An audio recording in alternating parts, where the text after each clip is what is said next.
Hey guys, welcome to another Carnal Bible study. This is actually a part of Mrs. Carnal and I's daily scripture study. We are going over the book of 2 Kings as of this time. We're going over the Old Testament.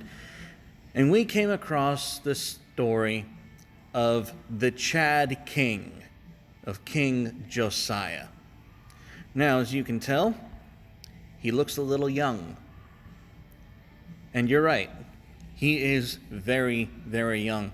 And we're going to tell you all about the truly based things that this little righteous king did for the kingdom of Judah during his reign.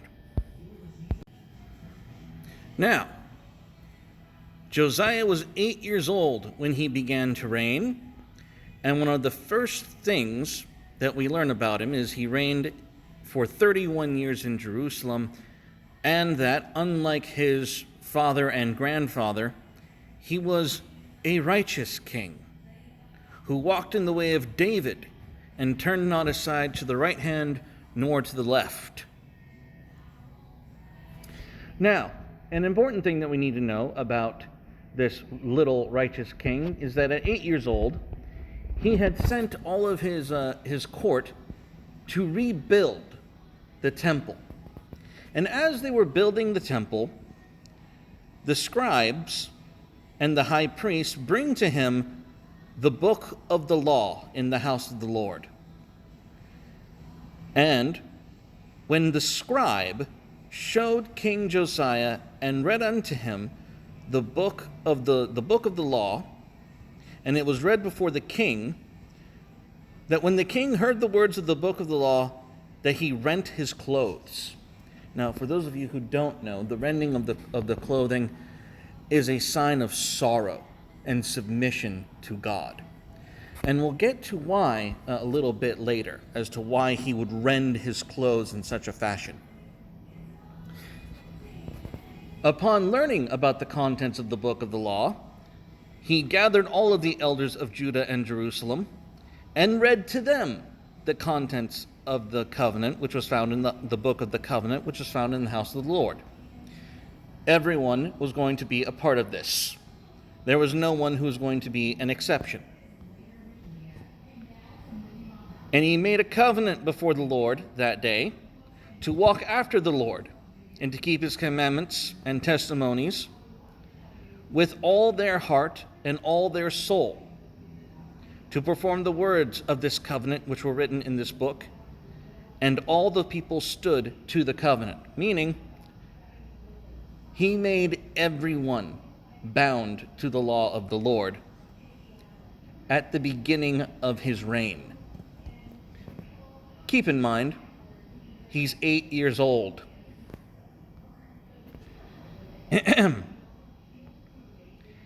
And then he commands his high priest and the keepers of the door to bring forth out of the temple of the Lord all of the vessels that were made for Baal, for the grove, and for all the hosts of heaven. And he burned them without Jerusalem in the field surrounding them. They called it Kildron, and carried the ashes of them unto Bethel. We will have nothing more to do with you, in essence. He goes so far as to break down the houses of the Sodomites, where the women wove hangings for the groves that they would worship in.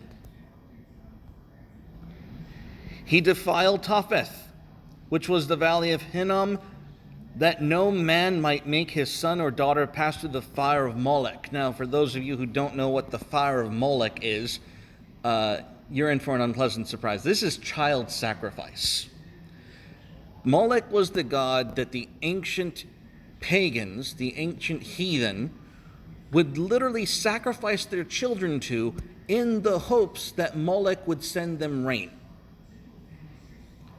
That's who Molech was. What else did this Chad little king do?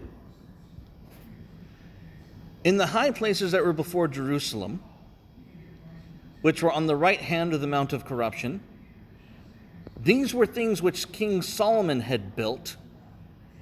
He destroyed Ashtoreth,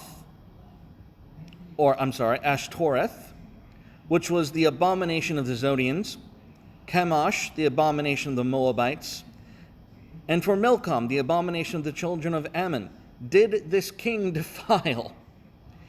And he brake down the images and cut down the groves and filled their places with the bones of men.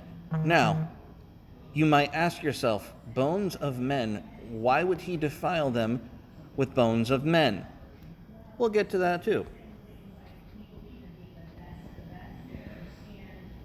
And the king commanded all the people, saying, keep the Passover unto the Lord your God, as it is written in the book of this covenant. Now this is why Josiah had rent his clothes when he learned about the book of the law. Surely there was not holden such a Passover from the days of the judges that judged Israel, nor in all the days of the kings of Israel, nor of the kings of Judah. They hadn't had Passover since the reigns of the judges. This is an exceedingly long time in history, and most people had forgotten about this book of the law, let alone Passover, let alone how to properly offer sacrifices, except from basically a Levitical tradition rather than actually honoring the book of the law. But in the 18th year of King Josiah, wherein this Passover was holden to the Lord in Jerusalem. Moreover, we're getting back to the bones part, the workers with familiar spirits and the wizards and the images and the idols and all the abominations that were spied in the land of Judah and in Jerusalem did Josiah put away, that he might perform the words of the law which were written in the book that Hilkiah the priest, the high priest that he sent to clean up the temple, found in the house of the Lord. So those bones that we were talking about, yeah, those were the false priests, the workers, the wizards, the familiar spirit people. Those are whose bones he defiled all of these altars and all these places with. And like unto him was there no king before him, that turned to the Lord with all his heart, and with all his soul, and with all his might, according to all the law of Moses, neither after him arose there any like him.